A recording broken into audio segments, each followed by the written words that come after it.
challenges of the implementation of the Philippine Constitution. Today, we will discuss about Malolos Constitution, 1935 Constitution, 1973 Constitution, and 1987 Constitution. A constitution refers to the body of rules and maxims in accordance with which the power of sovereignty are habitually exercised. The Filipino people, imploring the aid of divine providence in order to establish a government that shall embody their ideals, conserve and develop the patrimony of the nation, promote the general welfare and secure to themselves and their posterity the blessings of independence under a regime of justice, liberty, and democracy. Do ordain and promulgate this Constitution. The Malolos Constitution. The Malolos Constitution was the first democratic constitution of the Philippines. Adopted on January 21, 1899 during the First Philippine Republic. It established a presidential form of government with the separation of powers between the executive, legislative, and judicial branches.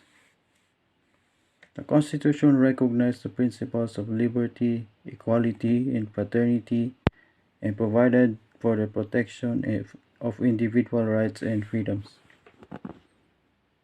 Despite its progressive provisions, the Malolos Constitution faced many challenges, including the opposition of colonial powers and the lack of resources and support for its implementation. It was eventually superseded by the Constitution of the Commonwealth of the Philippines in 1935.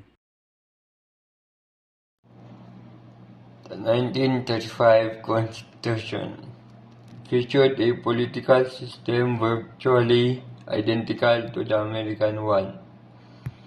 Manuel Rojas signs the Constitution as the leading member of the committee, who had a significant impact on the final draft of the 1935 Constitution. The 1935 Constitution speaks of our nation's decisions to establish a political order based on democratic principles of representation, accountability, and the rule of law. The 1973 Constitution, composed of a preamble and 17 articles, provides for the shift from presidential to parliamentary system of government. The Constitution vests the legislative power in the National Assembly. The Philippines renounces war as an instrument of national policy, adopts the generally accepted principles of international law as part of the law of the land, and adheres to the policy of peace, equality, justice, freedom, cooperation, and amenity with all nations. This was ratified and proclaimed by President Marcos in January 17, 1973.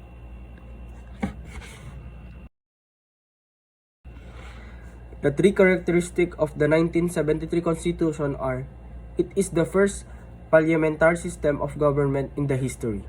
It gives legislative power to the President.